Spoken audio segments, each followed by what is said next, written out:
لیکن پوائنٹ یہ ہے کہ کیا ایک دیوار غلط بنانا غلط ہے یا درست ہے، ایک الگ بحث ہے، لیکن ایک انسانی المیہ ایک الگ بحث ہے کہ وہاں پہ آپ 200 400 500 لوگوں کو ایک جگہ پہ ایک سٹریٹ پہ بے روزگار کر رہے ہیں، تو وہ ان کو بے روزگار کرنا زیادہ امپورٹنٹ ہے یا وہ سڑک سیدھی کرنا زیادہ امپورٹنٹ ہے؟ ٹھیک، اب یہ ایک ایسی بحث ہے کہ کچھ لوگ یہ بھی کہیں گے کہ ہاں جی جو بڑے امیر کبیر لوگ ہیں یا جن کو اس سٹریٹ سے فرق نہیں پڑتا وہ کہیں گے ہاں جی کوئی فرق They don't care. نہیں، سیدھی ہونی چاہیے، ٹھیک ہے نا، لیکن وہ کہتے ہیں نا جی کہ میرا لاکھوں کا سامان جائے تیری جی. 2 ٹکیں، تو بات یہ ہے کہ ہر آدمی کی اپنی اپنی سوچنے کا انداز ہے. جن لوگوں کے گھر میں چولہے نہیں جل رہے اب وہ سڑک سیدھی کرنے کی بات سوچیں گے یا اپنے بچوں کو دیکھیں گے؟ یہ ایک روزگار کی انسانی طرف بندہ دیکھتا ہے. تو بات یہ ہے کہ ہم بڑی تیزی سے، میں معذرت کے ساتھ بات کرتا ہوں، ہم نے خود خان صاحب کو ووٹ دیا اور آئندہ بھی دیں گے، لیکن بات یہ ہے کہ ان معاملات کے باوجود بھی آپ کہہ رہے ہیں، میں نے کہا نا دل نہیں مانتا، تحفظات کے باوجود بھی میں آپ کہہ رہا ہوں یہ دل نہیں مانتا، ٹھیک ہے نا. اب دل تو آپ کو پتا ہے کہ دل تو پاگل ہے، نہیں تو سر یہ لیکن اس کو لیکن کنٹرول بات کرنا یہ پڑے گا نا ہے آپ کو. یہ ایک انسانی المیہ جنم لینے جا رہا ہے جس طریقے سے. اگر آپ کو میاں زاہد صاحب اس بات دیکھیں کا ہم ادراک گورنر ہے، ہاؤس کی ایک دیواروں پہ عام لگے شہری ہوئے کو اس ہیں، بات دیکھیں کا میری ادراک بات ہے. سنیں، میں یہ پوچھ رہا ہوں تو جو پالیسیز ہے گورنمنٹ کی، ٹھیک ہے بڑی اچھی بات ہے، کرپشن کا خاتمہ ہونا چاہیے، ٹھیک ہے جی لوٹی ہوئی دولت کو واپس آنا چاہیے، لیکن سر جو ایگزسٹنگ معاملات کو ریزالو کرنے کے لیے پالیسی ہونی چاہیے تھی. ڈو یو تھنک گورنمنٹ اس حوالے سے کر رہی ہے یا تو صرف اور میں صرف گزارش دعووں کر اور رہا وعدوں ہوں کی باتیں ہو رہی ہیں؟ نا، لوگ مر رہے ہیں، لوگوں کی روزگار ختم ہو رہے ہیں، بلڈوزر چل رہے ہیں، ہم گورنر ہاؤس کی دیواریں گرا رہے ہیں. پوائنٹ از دس، سوچنے کی بات ہے کہ ہماری پرائرٹیز کیا ہیں، ہمیں کیا کرنا چاہیے، کیا سوچنا چاہیے. ہم لوگوں کے روزگار کا بندوبست، ایک تو میں یہ بات کر رہا ہوں یہ لاکھوں لوگ جو بے روزگار ہو رہے ہیں، لیکن جو اچھے خاصے لوگ تھے ان کو اسٹاک ایکسچینج کے ذریعے ان کا کباڑا کر دیا گیا. پھر اسی طریقے سے انڈسٹری میں آپ دیکھیں جی، گیس میں آج سے تقریباً 1 مہینہ 20 دن پہلے تمام انڈسٹری کو نوٹیفیکیشن ملا کہ جی سردیوں کے 3 مہینے آپ کو گیس نہیں ملے گی. جی بالکل ایسا، اور پھر بعد میں ہم سٹاف بھیج رہے ہیں جو آپ کو گیس ڈسکنیکٹ کر دیں گے. ارے اللہ کے بندو سوچو کہ بھائی آپ کے ملک میں انڈسٹری بند کرنے جا رہے ہو، سوچو یار، خدا کا خوف کرو. پھر کیا ہوا جب ہائی اپ سے بات چیت ہوئی اور کافی اس کے اوپر پھر اس کو انہوں نے بیک کیا، لیکن اس میں 2 ہفتے لگ گئے. بات یہ ہے کہ آپ ہر چیز میں آپ نے سوچ لیا کہ ہم نے انسرٹینٹی کریٹ کرنی ہے. کہاں عمران خان صاحب کو اس چیز کا، کیا ہر چیز کا پرائم منسٹر کو پتا ہوتا ہے؟ ہر چیز کا اس کو نہیں پتا ہوتا. بات یہ ہے کہ پتہ نہیں کیا مسائل کیوں اس طریقے سے سر اٹھانے لگ گئے ہیں. مجھے تو لگتا ہے کچھ سازش ہے، کچھ چکر ہے، کیا ہو رہا ہے، سمجھ سے بالا تر ہیں چیزیں کہ اس طرح سے یہ معاملات اگر ملک اس طریقے سے چلنا ہے تو میں سمجھتا ہوں کہ یہ ہم برف کی طرح سے پگھلتے چلے جا رہے ہیں. ٹھیک ہے، بڑی آپ نے امپورٹنٹ بات کر دی ہے، برف کی طرح سے پگھلتے جا رہے ہیں. اگر میں اس وقت روپی کی بات کروں تو اس کا ڈی ویلیو ہونا ایک بہت بڑا کوشچن مارک ہے. ایک دن کے اندر ہم دیکھتے ہیں یکدم خبریں آتی ہیں 146 روپے تک جو ہے وہ ڈالر کی قدر جاتے ہوئے ہم دیکھتے ہیں. پھر یکدم یہ مینیپولیشن ہوتی ہے، اس کے بعد 139 تک یہ روپیہ آتا ہے، پھر اس کے بعد 136 تک بھی آتا ہے. پرائم منسٹر صاحب نے گزشتہ روز بھی مختلف میڈیا پرسن سے جب بات کی، ان کا کہنا یہی تھا کہ ان کو بھی اگر اس بات کا علم ہوا تو ان کو میڈیا کے ذریعے ہی ہوا کہ روپی اتنا زیادہ ڈی ویلیو ہو گیا. لیکن جو ہمارے ذرائع ہیں وہ یہ کہتے ہیں کہ اسٹیٹ بینک کی طرف سے باقاعدہ طور پر لمٹس طے کی جاتی ہیں. 4 بڑے بینکس کو اس طرح سے روزانہ کی بنیاد پر کوئی لمٹ دی جاتی ہے، اور اگر کہا جائے نو رینج ٹو ڈے تو بڑے معاملات مختلف ہو جاتے ہیں. سو ڈو یو تھنک کہ واقعی اس طرح سے روپے کی قدر کو گرانا حکومتی پالیسی کا کسی حد تک حصہ بھی ہو سکتا ہے؟ سر جی دیکھیں، میں گزارش کرتا ہوں آپ کو، اگر میں نے گاجریں کھائی ہوں گی تو کیا یہ راکٹ سائنس ہے کہ مجھے پتا ہوگا نا کہ مجھے درد ہو گئی پیٹ میں؟ یہ کوئی راکٹ سائنس ہے؟ اگر میری ایکسپورٹ نہیں بڑھ رہی، میں حکومت ہوں، مجھے پتا ہے میری ایکسپورٹس نہیں بڑھ رہی، اور ایکسپورٹس بڑھانے کے لیے میں کوئی پالیسی بھی نہیں دے رہا، صحیح، تو ایکسپورٹس تو نہیں بڑھنی، تو پھر اس کا مطلب یہ ہے کہ امپورٹ تو ہو رہی ہیں. تو آپ کا جو ٹریڈ ڈیفیسٹ ہے وہ اگر اپنی جگہ بدستور موجود ہے یا بڑھتا چلا جا رہا ہے، ٹھیک، اور پھر اس کی وجہ سے آپ کا کرنٹ اکاؤنٹ ڈیفیسٹ پیدا ہو رہا ہے، تو پھر یہ کوئی راکٹ سائنس ہے؟ تو پھر روپے کی قیمت تو گرنی ہی گرنی ہے نا. تو بات یہ ہے کہ جو اس کے لیکن لیے میں جب اپنے وزیر خزانہ کی بات کرتا ہوں وہ کہتے ہیں کہ جی سعودیہ والے معاملے کے بعد ہمارا کرنٹ اکاؤنٹ ڈیفیسٹ جو ہے وہ اب قدرے بہتر ہو گیا ہے اور اس میں معاملات بہتری کی طرف ہیں. تو میں وزیر خزانہ صاحب کی سچویشن کو، ان کے جملوں کو سمجھوں، یا تو پھر یہ پریکٹیکل اپروچ جو کہ آپ بتا رہے ہیں اس کو سمجھوں؟ میں وہی بات کر رہا ہوں کہ یہ کوئی راکٹ سائنس نہیں ہے. جس قوم کا $1.25 ارب کا مہینے کا لاس ہو, ٹریڈ ڈیفیسٹ ہو, جی بالکل, $1.25 ارب کا, تو اس کو آپ جتنے پیسے بھی دے دیں اس کے پیسے ختم ہو جانے ہیں. بھی کتنے پیسے لے آئیں گے آپ بات؟ بالکل ٹھیک ہے نا. آپ تو اوپر سے ڈالتے جا رہے ہیں ڈرم میں پانی, اور اس میں اگر لیکیج ہے, نیچے سے نکلتا چلا جا رہا ہے, تو آپ کا ایک $1.25 ارب مہینے کا لاس ہے اور ٹریڈ ڈیفیسٹ ہے. وہ آپ کو کس طریقے سے پورا کریں گے؟ کر ہی نہیں سکتے. دنیا کی کوئی طاقت پورا نہیں کر سکتی. آپ پہ 50 IMF آ جائیں پورا نہیں کر سکتے. پوائنٹ یہ ہے کہ آپ کو پہلے لیکیج بند کرنی ہے. لیکیج بند کرنے کے 2-3 طریقے ہیں, اور یہ بھی کوئی راکٹ سائنس تھوڑا ہی ہے. بات یہ ہے کہ ایک تو آپ کو اپنی ایکسپورٹ بڑھانی ہے, ٹھیک ہے, آپ کو فورن ریمیٹنس بڑھانی ہے, ٹھیک, اور اس کے ساتھ ساتھ وہ کام کرنے ہیں. مثال کے طور پہ 600 ارب روپے سالانہ آپ PIA اور واپڈا اور سٹیل مل وغیرہ میں ضائع کرتے ہیں, ٹھیک ہے, اس کو آپ نے ٹیپ کرنا ہے. وہ تو کمانے کے بعد ضائع کرتے ہیں. نہیں, مجھے آپ سے بھی بتائیں, اس کو ٹیپ کرنا آپ پرائیویٹائزیشن کی طرف اشارہ کر رہے ہیں یا تو انہی کی بہتر مینجمنٹ کر کے آپ اس کو ٹیپ کرنے کی بات کر رہے ہیں؟ دیکھیں بات یہ ہے, ہر ادارے کا ایک مختلف ڈائنامکس ہوں گی. ہو سکتا ہے کہ جو فارمولا PIA پہ اپلائی ہو رہا ہو وہ ہو سکتا ہے واپڈا پہ نہ ہو رہا ہو, جو واپڈا پہ ہو رہا ہے وہ ہو سکتا ہے اسٹیل مل پہ نہ ہو رہا ہو. بالکل ٹھیک ہے. مجھے صرف اتنا بتائیے, are you in favour of privatisation? چونکہ یہی ادارے جب کسی ایک پرائیویٹ پارٹی کے پاس چلے جاتے ہیں یا ان کے کچھ پرسنٹ شیئرز چلے جاتے ہیں, آپریشن رائٹس چلے جاتے ہیں, تو یہی ادارے جو کہ خسارے میں اربوں روپے خسارہ. مجھے عشرت حسین صاحب کی بات یاد آ رہی ہے, جب وہ گورنر اسٹیٹ بینک تھے آج سے 15 سال پہلے, وہ یہ کہتے تھے کہ جی الائڈ بینک, حبیب بینک, یونائٹڈ بینک میں مہینے کا $2 ارب ہم ڈالتے ہیں. وہ کہہ رہے تھے ہم اس کو مفت بیچنے کو تیار ہیں, $100 میں بیچنے کو تیار ہیں. جی بینک لے جائے, جو بھی بندہ لے جائے, ہمیں یہ $2 ارب مہینے کا تو نہیں ڈالنا پڑے گا.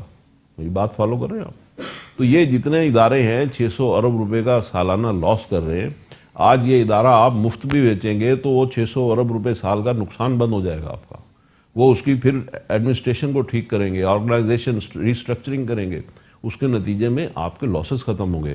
600 ارب روپیہ منہ سے بولنا آسان ہے, جی بالکل, ٹھیک ہے. اسی طریقے سے آپ تقریباً 200-250 ارب روپے کی بجلی چوری کرتی ہے ہماری قوم, یا لائن لاسز کی صورت میں. نہیں وہ الگ ہیں. اچھا, آپ صرف اور صرف 200-250 ارب روپے کی بجلی کی چوری ہے, 200-250 ارب روپے کے لائن لاسز ہیں. یہ مل ملا کے کوئی 400-450 ارب روپے کا صرف الیکٹریسٹی میں لاس ہے.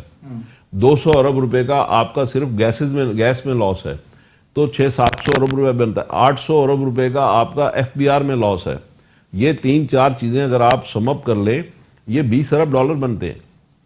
یہ $20 ارب جو ہے, ان کو اگر آپ ان کی سٹرکچرنگ صحیح کر لیں, مینجمنٹ صحیح کر لیں, یا ان کو آپ سیل آؤٹ کر دیں ان اداروں کو, تو اس کے نتیجے میں آپ کے یہ تقریباً 15-20 ارب کی یہ آپ کا ہر سال آپ بچا سکتے ہیں. پھر یہ کہ آپ اپنی ایکسپورٹس کو درست کیجئے, ایکسپورٹس بڑھانے کی بات کیجئے. ایکسپورٹس بڑھانے کا کیا فارمولا ہے؟ یہ بھی کوئی راکٹ سائنس تھوڑی ہے. دنیا میں ہر جگہ یہی ہوتی ہیں چیزیں. دیکھیں آپ کے 5 میجر شعبے ہیں جو ایکسپورٹ کرتے ہیں, ٹھیک ہے.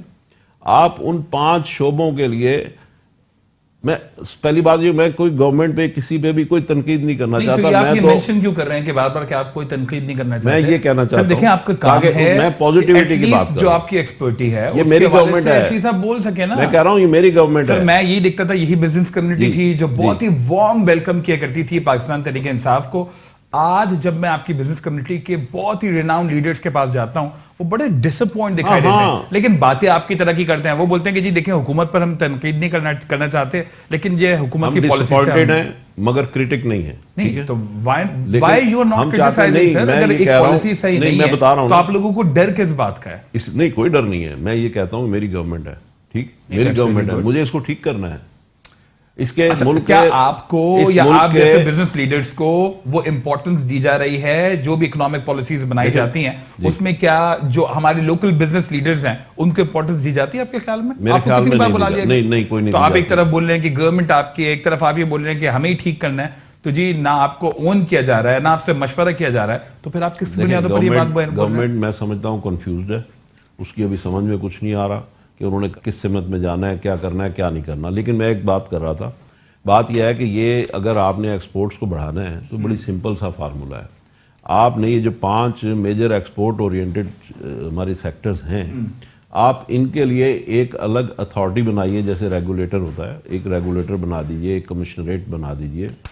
اس کا کام یہ ہو کہ ان کی کاسٹ آف ڈوئنگ بزنس جو ہے اس کو لیس کیا جائے, اس کو نہیں, اس کو مانیٹر کرتے رہیں. اچھا, مانیٹر کرتے رہیں کہ جو ان کی کاسٹ آف ڈوئنگ بزنس ہے وہ اس ریجن کے ہمارے 7 ممالک جو ہیں ان کے کمپٹیٹیو ہے یا نہیں ہے. ٹھیک ہے, آپ اس میں انڈیا کو لے لیجئے, سری لنکا کو لے لیجئے, بنگلہ دیش کو لے لیجئے اور چائنا کو لے لیجئے. ٹھیک ہے, کہ ان کے ساتھ ہماری جو کاسٹ آف ڈوئنگ بزنس ہے اس شعبے میں کمپٹیٹیو ہیں یا نہیں ہمارے لوگ.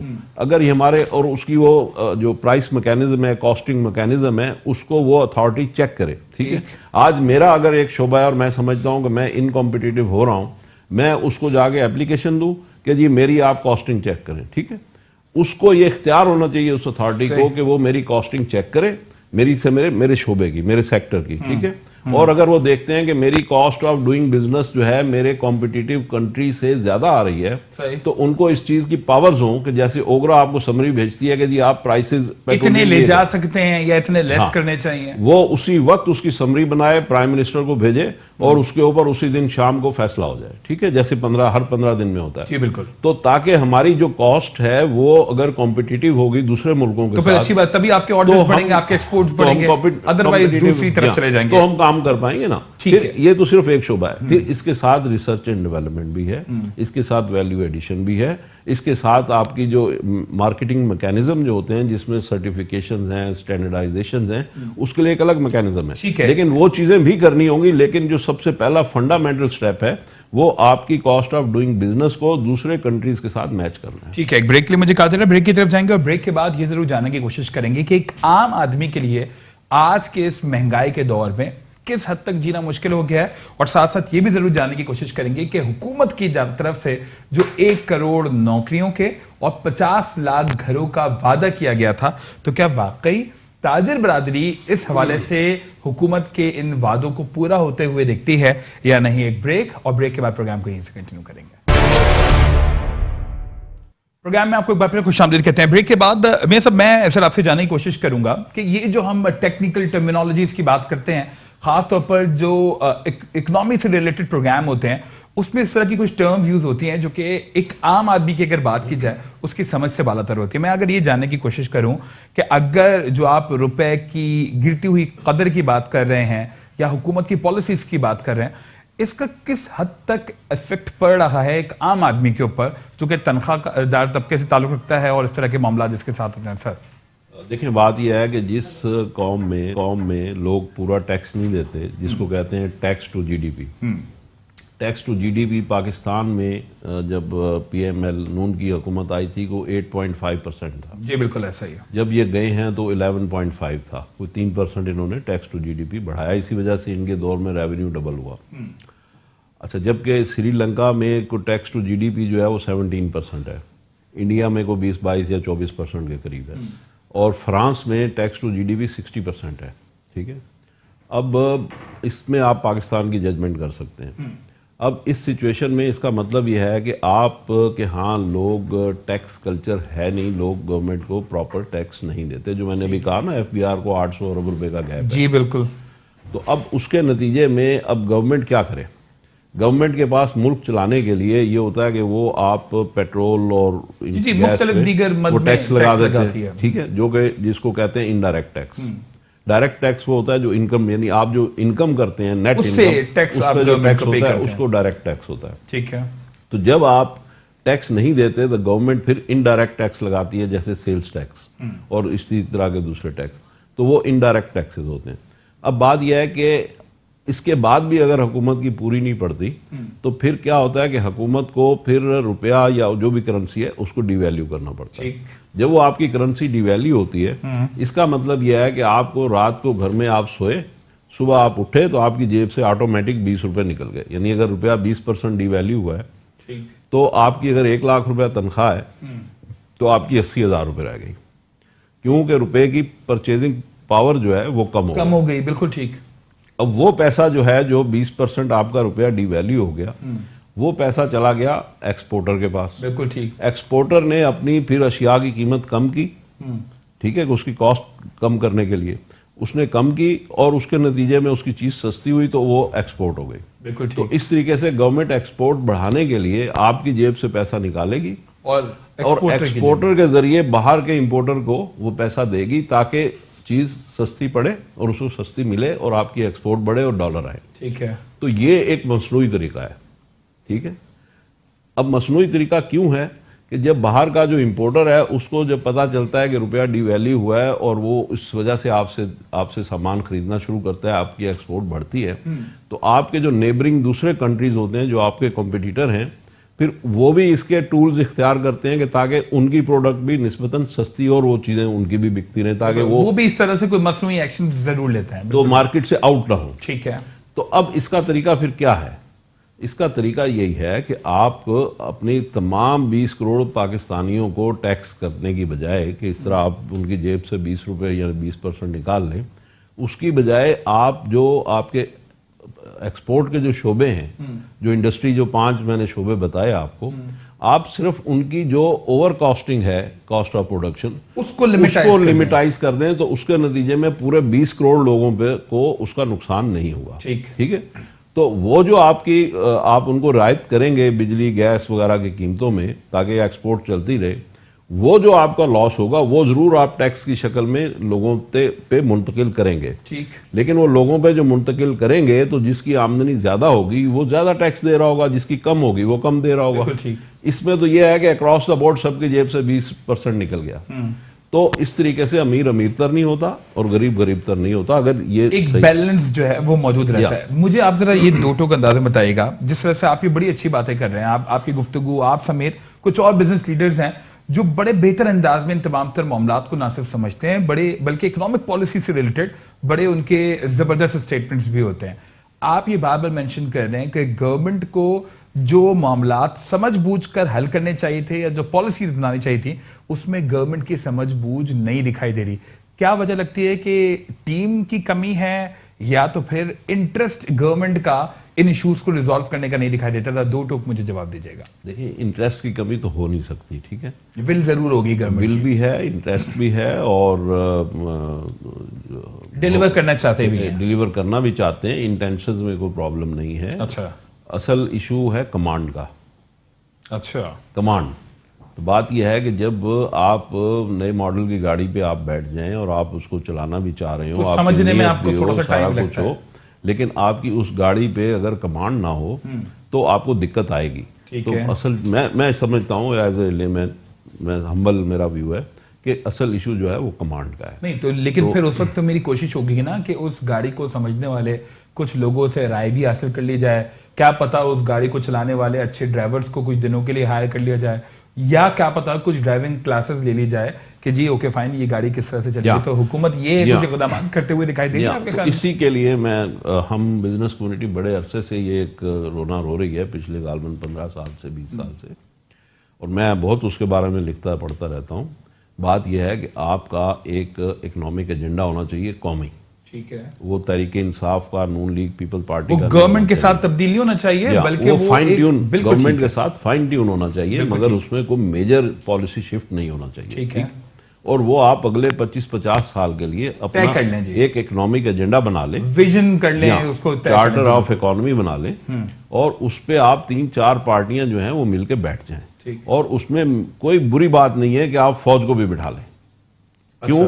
آپ کا جو تقریباً 50% کے قریب بجٹ ہے وہ تقریباً ڈیفنس پہ خرچ ہوتا ہے. ٹھیک ہے. وہ ایک بہت بڑے میجر سٹیک ہولڈر ہیں, تو ان کو بھی ساتھ بٹھا لیں, تاکہ آپ کی ظاہر ہے کہ ڈیفنس کی جو ضروریات ہیں اس کو آپ نظر انداز نہیں کر سکتے.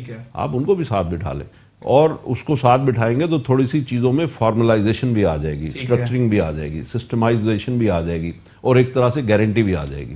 تو ان کو ضرور ساتھ بٹھا لیں, اور اس طریقے سے اگلے 25 سال کا آپ ایک اکنامک ایجنڈا بنا لیں.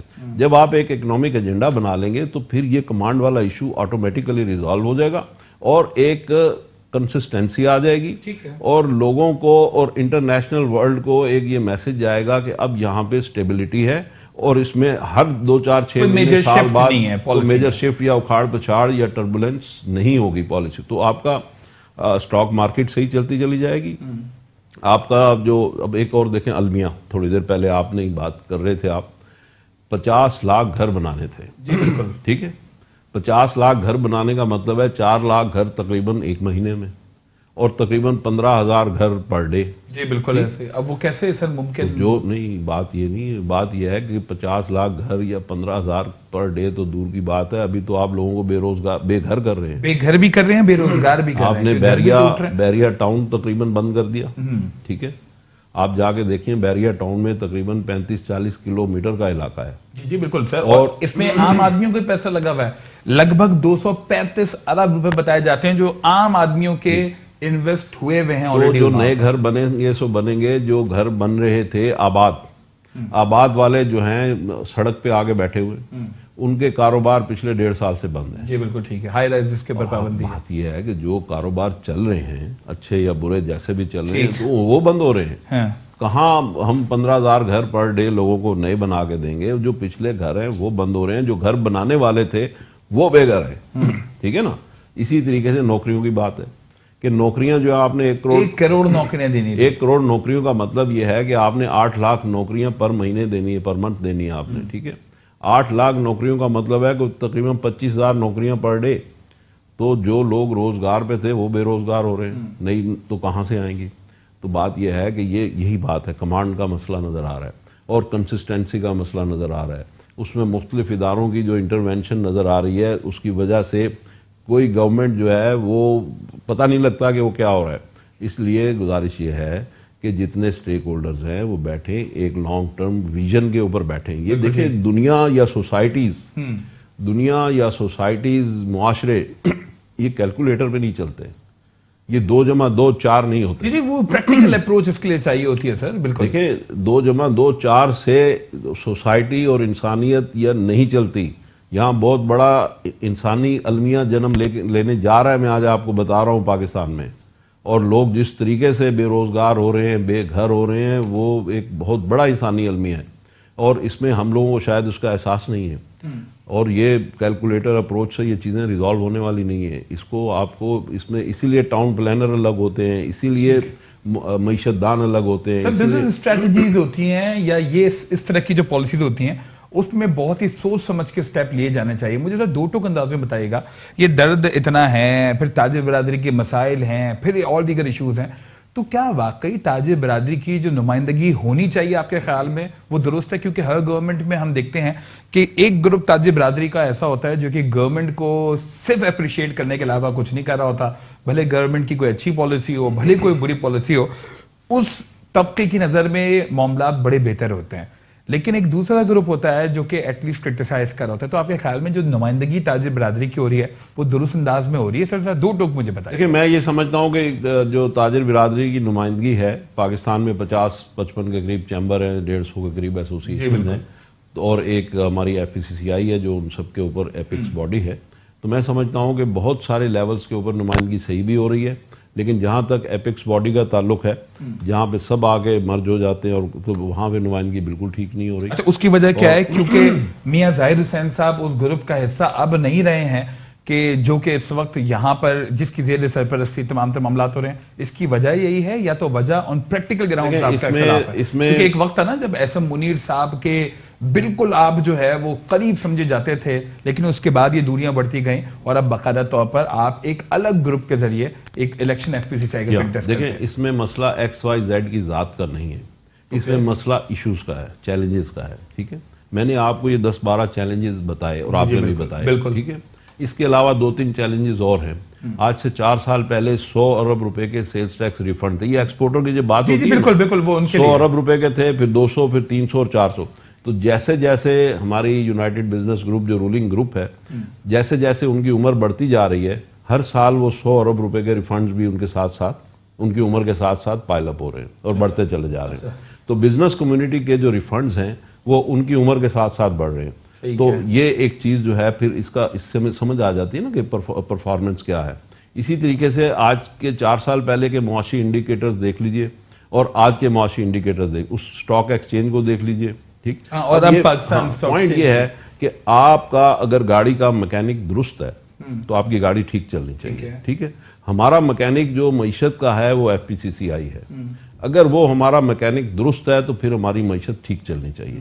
اگر وہ ہمارا میکینک درست نہیں ہے تو پھر آپ کی معیشت بھی ٹھیک نہیں ہے. نہیں تو ہر میکینک تو اپنے آپ کو ایک درست میکینک ثابت کرنے کی کوشش کرتے ہو, اور جس طرح سے آپ نے پالیسیز کی بات کی تو غالباً آپ جن پالیسیز کو غلط سمجھتے ہو آگے جا کر وہی پالیسیز درست ثابت ہوں. اور اگر آپ کی پالیسی اتنی بہتر تھی تو آپ کیوں کر جو ہے وہ تاجر برادری آپ کا انتخاب نہیں کرتی سر؟ اللہ کرے کہ میں بالکل ہی غلط ہوں, ٹھیک ہے, لیکن میں تو پوائنٹ یہ نہیں ہے میرے, اگر آپ اتنے درست ہیں, اگر آپ اتنے ٹھیک ہیں تو پھر why not you sir, why not میں یہی your تو group, گزارش sir؟ کر رہا ہوں, میرا یہی گزارش کر رہا ہوں, میرے درست یا صحیح ہونے سے یہ قوم درست یا صحیح نہیں ہوگی. اچھا بات یہ ہے کہ ووٹ کی واؤ زیر تعلیم کے ساتھ لگانے سے وزیر تعلیم بن جاتا ہے نا. اب بات یہ ہے کہ ووٹ لے کے ہمارے جو فیڈریشن میں لوگ منتخب ہو کے آ رہے ہیں, کیا وہ واقعی گاڑی کا انجن ٹھیک کر رہے ہیں؟ اگر وہ انجن ٹھیک کر رہے ہیں اور انجن چل رہا ہے تو پھر اس کا مطلب میں غلط کہہ رہا ہوں, ٹھیک ہے. اگر وہ انجن ٹھیک نہیں چل رہا, ملک کی معیشت ٹھیک نہیں ہے, سارے کے سارے چیزیں غلط ہیں, ٹھیک ہے. آپ کے آباد والے سڑکوں پہ بیٹھے ہوئے ہیں, ٹھیک ہے, آپ کے لوگ بے گھر ہو رہے ہیں, تاجر ہی ہیں نا جو بے گھر ہو رہے ہیں اور بے روزگار ہو رہے ہیں, ٹھیک ہے. آپ کی جو ہے ڈالر روپی کی ہم نے بات کر لی, آپ کی ایکسپورٹ جو ہے وہ کم ہو رہی ہے, آپ کے فارن ایکسچینج ڈپلیٹ ہو رہے ہیں, آپ کا ڈالر بڑھ رہا ہے, آپ کی بے شمار چیزیں جو ہیں تقریباً ہر چیز اگر آپ کی نیگیٹو سائڈ پہ چلی جا رہی ہے تو ہمارا میکینک کیا کر رہا ہے؟ مجھے چھوڑ دیجئے کہ میں کیا کہہ رہا ہوں, لیکن جو فیکٹس ہیں, فیکٹس پہ بات کریں گے نا آپ, تو فیکٹس پہ بات کرتے ہوئے جب آپ یہ دیکھتے ہیں کہ آپ کی کوئی بھی تو چیز آپ نے گورنمنٹ کو اسسٹ کرنا ہے نا, تو آپ اگر گورنمنٹ کو پراپر اسسٹ کر رہے ہیں, گورنمنٹ کو آپ ہیلپ آؤٹ کر رہے ہیں, سپورٹ کر رہے ہیں. سپورٹ کا مطلب یہ نہیں کہ آپ گورنمنٹ کے ساتھ تصویریں کھنچوانا شروع کر دیں, ان کی پیمپرنگ کرنا شروع کر دیں, ان کی ہر غلط بات پہ ان کو آپ ہاں کرنا شروع کر دیں. تو آپ کے خیال میں لگتا ہے کہ ایف پی سی سی آئی کی موجودہ قیادت یا تو جو بھی منتخب قیادت آتی رہی ہے وہ یہ تمام تر معاملات کرتی رہی ہے؟ میں گزارش کرتا ہوں, دیکھیں بات یہ ہے کہ کوئی وزیر خزانہ ہو, اسد عمر صاحب ہو, اسحاق ڈار صاحب ہو, مفتاح اسماعیل صاحب ہو, جو بھی ہو, یہ 3-4 کی میں بات کر رہا ہوں, ہر تینوں چاروں ہمارے جو وزیر خزانہ ہیں انکلوڈنگ وزرائے اعظم, وہ فیڈریشن کو کہتے ہیں کہ جی آپ ہمیں سپورٹ کریں, جو آپ ہمیں کہیں گے وہ ہم کریں گے. ایک بزنس مین کی بزنس اسٹریٹجی بھی یہی ہوتی ہے, آپ ہر جگہ بگاڑ کے نہیں چلتے. ہماری ایک اچھی بات ہے, آپ کا سلوگن یہ ضرور ہے کہ جی ہم یس مین والے نہیں ہیں, ہم بزنس مین ناٹ یس مین. تو اچھی بات ہے نا, میں یہ کہہ رہا ہوں, لیکن پوزیٹیوٹی کے ساتھ افہام و تفہیم سے جو معاملات حل ہو سکتے ہیں. یہاں کیچ ہے نا, یہی کیچ ہے. گورنمنٹ یہ کہتی ہے کہ جی ہمیں آپ سپورٹ کریں, آپ ایکسپرٹ ہیں اکانومی کے, جو آپ کہیں گے ہم کریں گے. بہت اچھی بات. ہم ان کو نہیں کر رہے نا اسسٹ. بات یہ ہے کہ میں یہی تو گزارش کر رہا ہوں کہ ایک شخص جو گاڑی کا اونر ہے یا جو حکومت ہے وہ یہ کہہ رہی ہے کہ کون سے اسپیئر پارٹس بدلنے ہیں بتائیے, میکینک بدلتا نہیں ہے, وہ کہتا ہے نہیں ٹھیک ہے جی پرانے پہ چلائے جاؤ دبی رکھ. تو بات یہ ہے کہ اس میں میکینک جو ہے ہماری ایف پی سی سی آئی جو ہے وہ اگر آپ حکومت کو اسسٹ کر رہی ہوتی پراپر, تو حکومت تو کہہ رہی ہے آپ ہمیں گائیڈ کریں, ٹھیک ہے. آپ اخباریں نکال کے پڑھ لیجئے, ہر وزیر خزانہ, ہر وزیر تجارت آپ کو فیڈریشن میں آگے کہتا ہے جی آپ ہمیں گائیڈ کریں, جو آپ کہیں گے ہم کریں گے. لیکن آپ یہ بتا رہے ہیں کہ جو ریپرزنٹیشن ہونی چاہیے ایف پی سی سی آئی کی طرف سے تاجر برادری کی, وہ نہیں ہوتی. وہ ہے ہی نہیں, وہ ایبسنٹ ہے. وہ صرف یہ ہے کہ جو 25-50-100 آدمی ہیں وہ اپنی تصویریں کھنچواتے ہیں, وہ شیلڈیں لیتے اور دیتے ہیں, اپنی پی آر بناتے ہیں. بزنس کمیونٹی کا کوئی اگر ایشو ریزالو ہوا ہے تو مجھے بتا دیجیے, آپ بتا دیں. شاید یہ ایک لانگ ڈیبیٹ ہے, میں انفیکٹ یہ چاہوں گا اگر ہوا ہے تو کوئی آپ بتا دیں. نہیں, میں بتاتا رہا ہوں, اس کے اوپر بہت سارے ایسے ایشوز ہیں جن کے اوپر ہم پورا ایک پروگرام کر سکتے ہیں, اور میں چاہوں گا کہ ایف پی سی سی آئی کے حوالے سے اسپیسیفکلی ہم ایک آئندہ آنے والے دنوں میں ضرور پروگرام کریں, چونکہ اب ایف پی سی سی آئی کے الیکشنز بھی ہونے جا رہے ہیں. میاں ظاہر صاحب بہت بہت شکریہ اس پروگرام میں اپنا قیمتی وقت آپ نے دیا. میں آخر میں ایک کامنٹ کرنا چاہوں گا اور آپ سے پوچھنا چاہوں گا کہ جی یہ جو ڈالر کے ریٹس اس طرح سے فلکچویٹ کرتے ہیں اور روپے کی قدر اس تک کم ہوتی ہے, ڈو یو تھنک اس حوالے سے بھی تحقیقات ہونی چاہیے کہ جی کن لوگوں کے, کن مخصوص گروپ ہے ایسے لوگوں کا کہ جن کا فائدہ ہوتا ہے؟ کوئی آنسر دے دیجیے گا سر. دیکھیں بڑی سمپل سی بات ہے کہ اگر آج مجھے پتا ہے کہ میں ہیلم آف افیئرز کو مینیج کرتا ہوں, میری ججمنٹ ہے, مجھے پتا ہے کہ جی یہ ڈالر جو ہے یہ اس طرح مطلب سچویشن ہونے جا رہی ہے, تو اس میں تو دن میں اربوں خربوں روپے کی ادھر سے ادھر ہو جاتے ہیں, اور اس میں ویسٹڈ انٹرسٹ ہونے کا بالکل نہیں. ڈو یو تھنک اس میں تحقیقات ہونی چاہیے کہ کون انوالو ہے اس طرح کی گیمکس میں, کون انوالو ہے اس طرح کی مووز میں؟ سر دیکھیں میں اس میں یہ گزارش کروں گا کہ تحقیقات ہونی چاہیے. جب ہم بات کرتے ہیں نا تو اس کا مطلب یہ ہے کہ ہمارے یہاں ہر چیز میں نیگیٹیوٹی شروع ہو جاتی ہے. ٹھیک ہے, تحقیقات ضرور ہونی چاہیے لیکن با مقصد ہونی چاہیے, ہراسمنٹ نہیں ہونی چاہیے. اور تحقیقات سے مراد یہ ہے کہ یہ ایک پرماننٹ پروسیس ہے. ٹھیک ہے. تو پرماننٹ پروسیس ہے, یہ بالکل ہوتا رہنا چاہیے, اکاؤنٹیبلٹی ہوتی رہنی چاہیے, کراس چیکنگ ہوتی رہنی چاہیے تاکہ لوگ درست رہیں, صحیح سمجھ میں چلیں, لیکن اس کا مطلب جو ہمارے یہاں تحقیقات کا مطلب ہوتا ہے وہ نہیں ہونا چاہیے, وہ والی نہیں ہونی ٹھیک ہے. بہت بہت شکریہ میاں طاہر حسین صاحب, اس پروگرام میں اپنا قیمتی وقت آپ نے دیا اور بڑے اہم ایشوز پر دو ٹوک گفتگو کی. پروگرام دو ٹوک سے فواد انور کو اجازت دیجیے. اللہ نگہبان.